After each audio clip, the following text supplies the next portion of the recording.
Estamos iniciando a nossa aula 137. Esse bloco, em que é um bloco cujo título é Paulo às Eclésias e às Igrejas. E nós aqui estudamos os primórdios da formação da fé cristã, da concepção de fé em Jesus, da relação com Deus e da construção do amor ao próximo.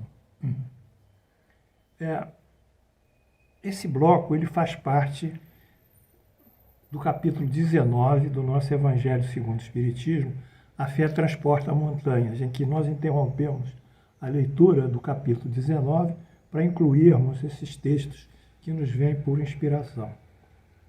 Então, é importante que todos vocês, por isso que eu peço com muito amor, muito desejo íntimo, que vocês aprendam essa linha de pensamento que vai cursando a história para a formação do pensamento do Cristo, que nos chega através, mais tarde, redivivido e, eu diria, explicitado de uma forma didática e real com o Espiritismo. O Espiritismo é apenas o epílogo de um momento de tudo isso que começou aqui.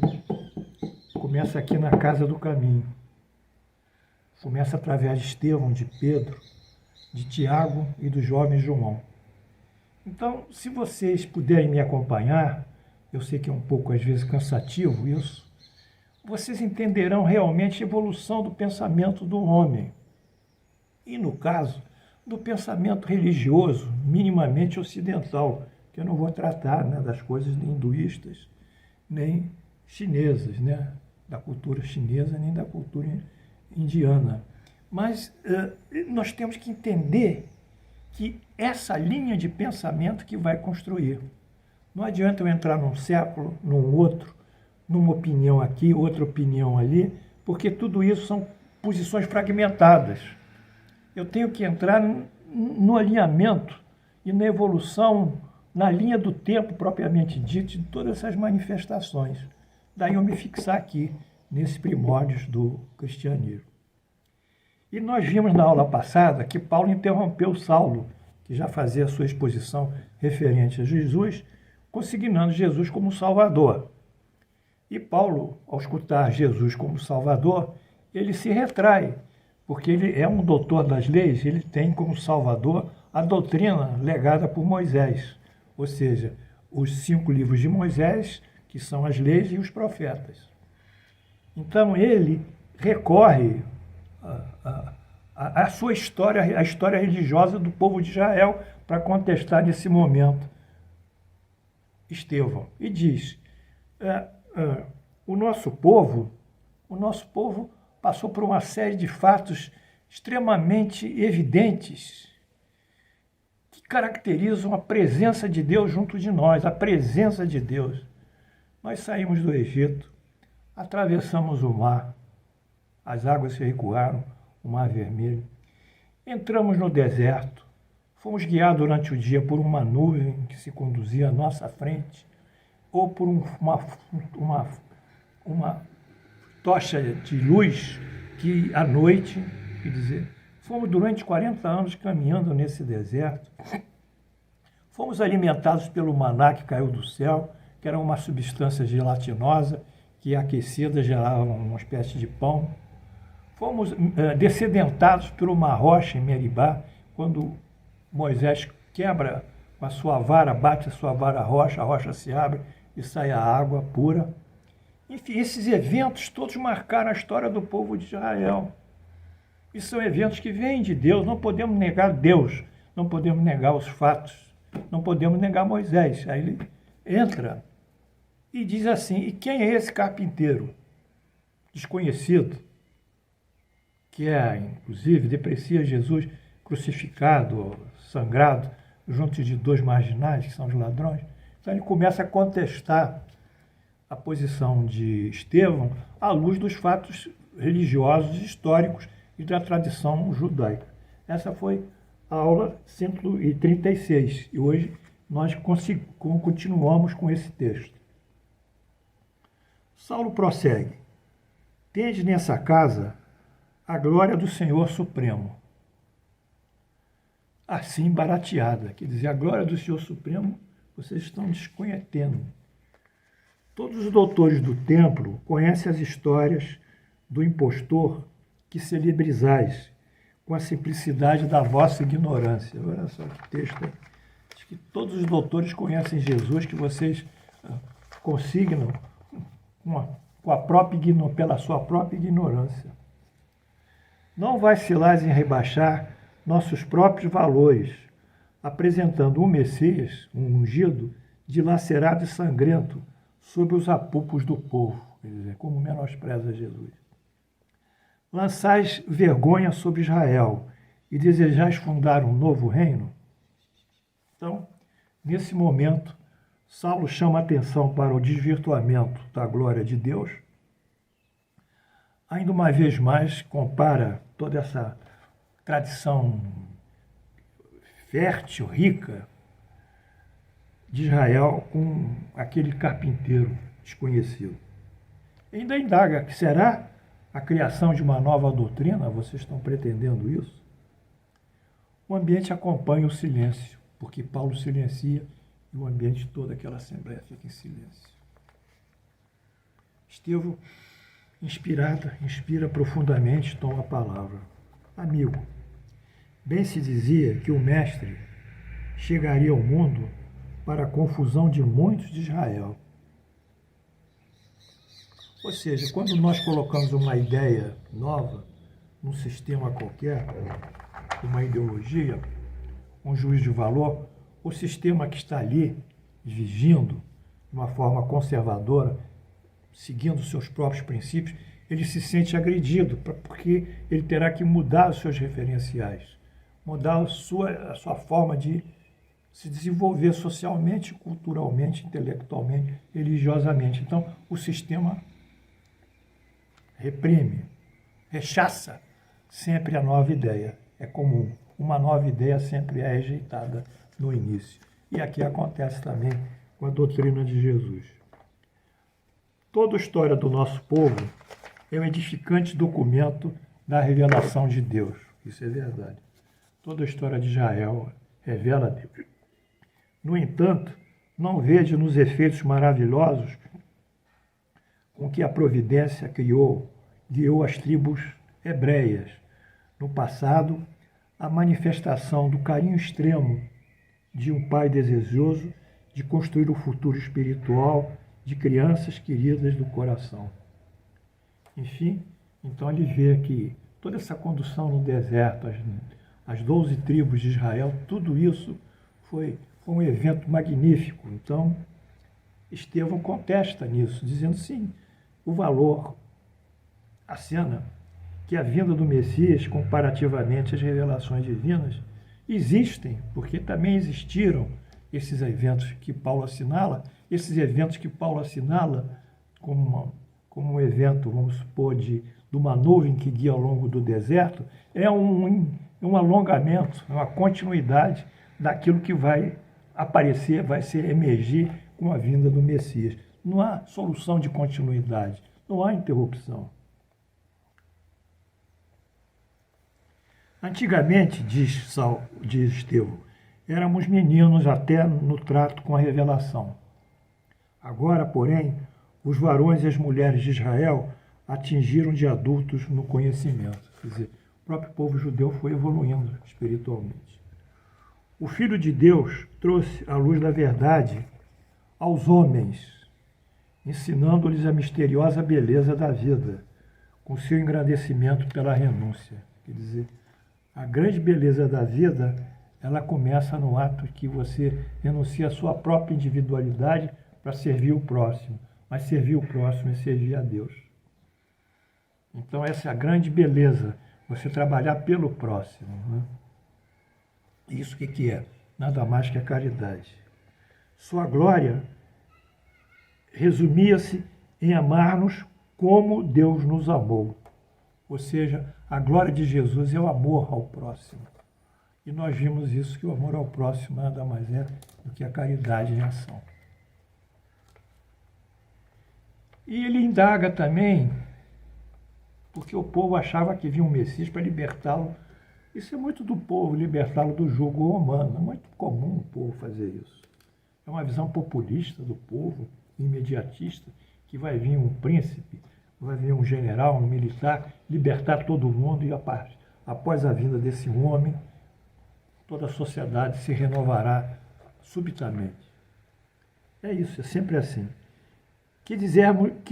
Dizermos de um Messias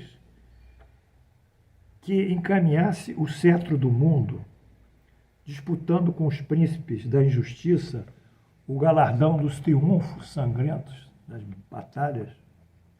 Porventura a terra já não estará farta de batalhas e de cadáveres? Perguntemos a um general romano quanto lhe custou o domínio da aldeia mais obscura. Consultemos a lista negra dos triunfadores, segundo nossas ideias errôneas de vida. Ou seja, definitivamente, o Messias, Jesus, não é o provedor do novo poder, mas sim o provedor do poder do Espírito e não do mundo. Então, não é esse salvacionista que vai acontecer, que vai libertar Israel. Ele vai libertar nós, pelo nosso Espírito, desde que nós atendamos e praticamos as suas mensagens. Israel poderia esperar um Messias, continua Estevão, a exibir-se num carro de glórias magnificentes do plano material, suscetível de tombar no primeiro obstáculo do caminho.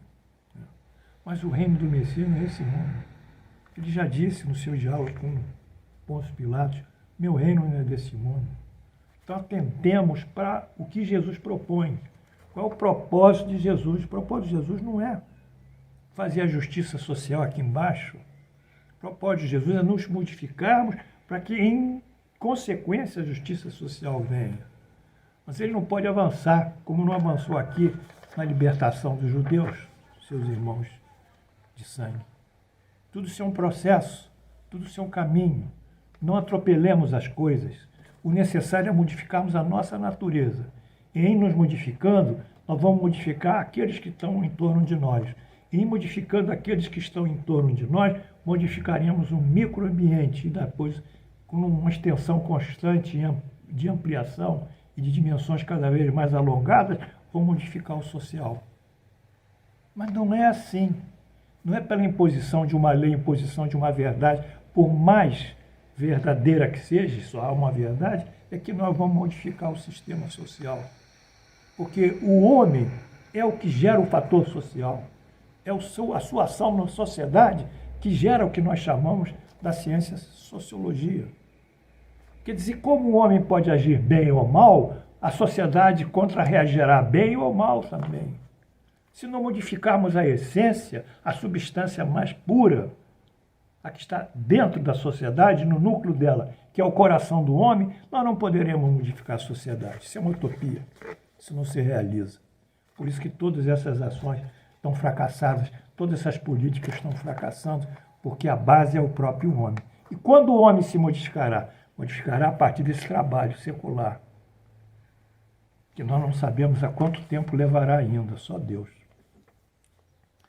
Essas expressões transitórias de poder pertencem ao cenário efêmero, no qual a púrpura mais fulgurante volta ao pó. A púrpura mais fulgurante é que os romanos eles tinham, né, aquelas túnicas, aqueles mantos de cor púrpura, né, tapetes púrpura, mantos púrpura. Os sacerdotes da Igreja Católica lá, os cardeais usam uma faixa púrpura, às vezes um solidel púrpura também. Enfim, mas isso é transitório. Essa púrpura vai virar pó. Vai virar com o tempo, vai desaparecer, porque isso é da vida. Jesus executou sua tarefa entre os mais simples ou mais desventurados. Por que ele priorizou os miseráveis? Aqui está a resposta. Onde muitas vezes se encontram as manifestações do Pai, que educa através das esperanças insatisfeitas e das dores que trabalham do berço ao túmulo a existência humana.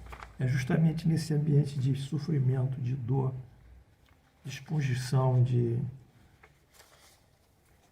expiação, é que Jesus trabalha. É juntamente a esse. É o terreno sensível à pregação do Mestre.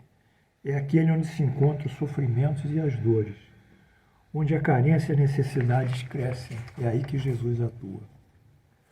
O Cristo edificou entre nós seu reino de amor e paz, sob os alicerces divinos. Então, ele vai edificar entre nós, em nós, o seu reino de amor e paz. É por isso que está lá em Lucas que ele diz, e responde aos fariseus, mestre, onde é que está o reino dos céus? É Lucas 17, ele diz, o reino dos céus está dentro de vós. É difícil a gente entender isso, mas é verdade. É difícil entender o Salmo, eis que sois todos deuses, sois filhos do Altíssimo, mas é verdade. A consequência do reino do céu está em nós e a consequência de nós sermos filhos do Altíssimo, ou seja, a consequência da nossa filiação divina. Porque está em Êxodo, está em Gênesis também, Deus criou o homem e a mulher, a sua semelhança os criou. Ele não criou só o homem, criou o homem e a mulher. Deus não tem sexo, não tem gênero. Vide lá em Êxodo, em Gênesis, e Deus criou o homem e a mulher. O homem e a mulher os criou, a sua semelhança. Então, nem isso tem na nossa concepção. Não é pai, não é mãe, é tudo. É um amor. Sua exemplificação está projetada na alma humana, como a luz eterna, quer dizer, o exemplo de renúncia e de amor.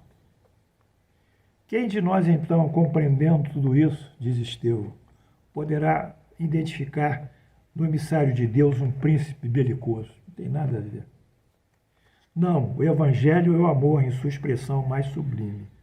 Mas, embora Paulo não tenha colocado exatamente isso, o príncipe belicoso, até então ele tenha colocado a tradição judaica e os eventos dos antepassados, dos profetas e da lei. O Cristo é a vida, é a salvação que nos trouxe na sagrada oportunidade de nossa elevação, como filhos de Deus, exercendo os seus gloriosos ensinamentos.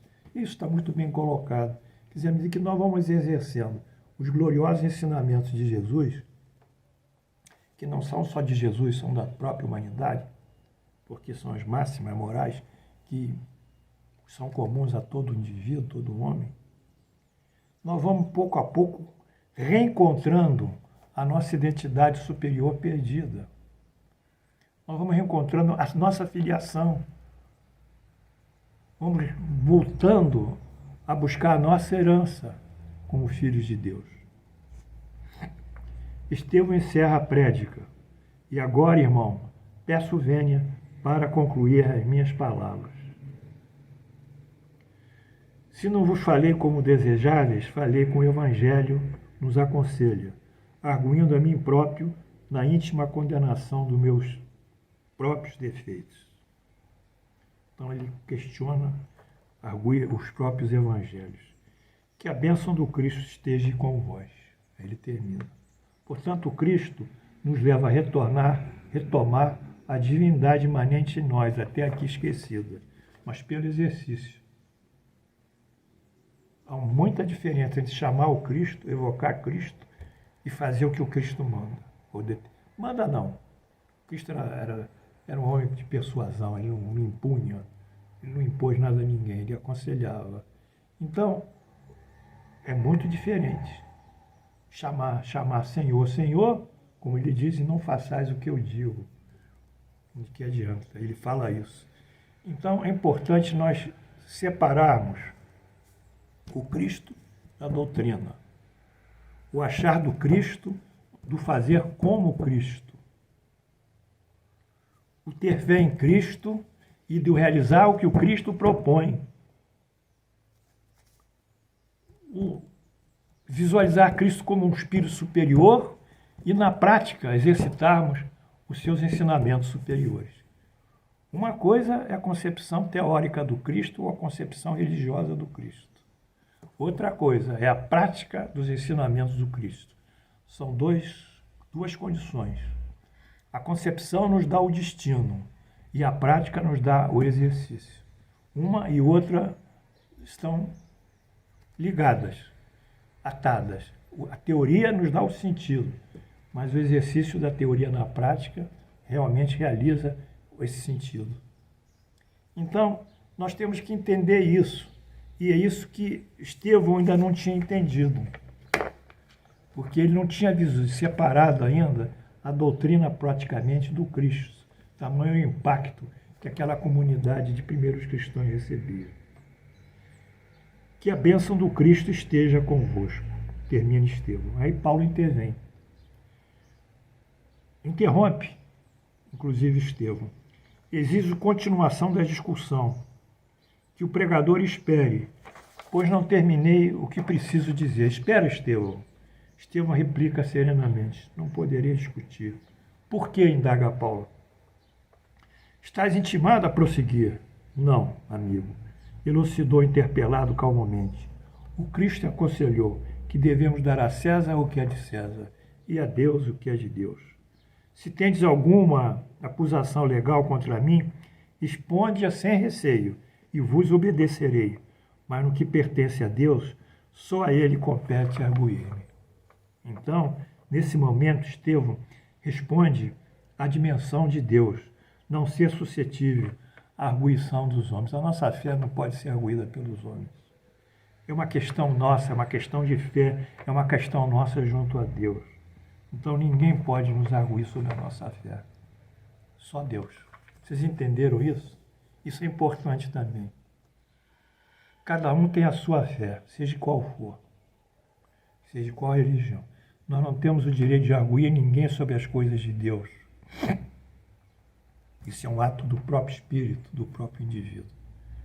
O Espiritismo tem a lei da liberdade, que respeita todos os credos, cultos, etnias, igualdade também. Enfim, nós não somos sectários em nada, pelo contrário, somos ultra liberais, ultra tolerantes, compreensivos, mas usamos a razão, usamos o intelecto, com uma lâmina fina que separa o bom do mal.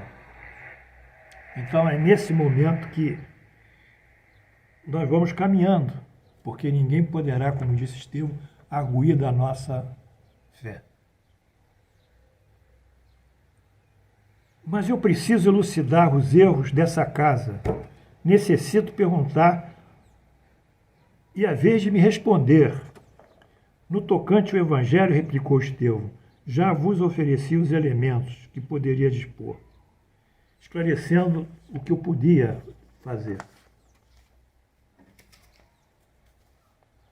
que estava ao meu alcance. Quanto ao mais, esse templo humilde é construção da fé e não apenas embate de casuísmo, de litigâncias de raciocínios, de retórica. Jesus teve a preocupação de recomendar aos seus discípulos que fugissem do fermento, da discussão e da discórdia. Sobre a fé, sobre a matéria de fé. Os outros nós temos direito, temos que discutir. Quando se trata de direitos humanos, de deveres humanos, de juízo de valor moral, nós não podemos nos omitir. Aqui é uma questão de fé. Essa nós respeitamos. Mas quando a conduta de alguém fere o outro dentro de um sistema social, nós temos o direito de arguir esse indivíduo para defender o quê? A estabilidade do sistema. É por isso que existe a lei. A lei nada mais é que um delimitador de direitos e deveres para cada um, de forma que todos vivam ou coexistam ou convivam harmonicamente. Então nós vamos avançando nisso. Amanhã nós voltaremos a esse diálogo. Eu espero que vocês estejam recebendo todos esses ensinamentos. Eu sei que as aulas estão se alongando, mas é muito trabalho mesmo e nós temos que concluí-los. Portanto, que Deus nos abençoe, fé em Deus, fé em Jesus, muita paz, muita firmeza, segurança, porque Deus está conosco sempre, sempre, na medida também que nós tenhamos mérito para receber a sua orientação. Que a paz do Senhor esteja conosco. Até amanhã.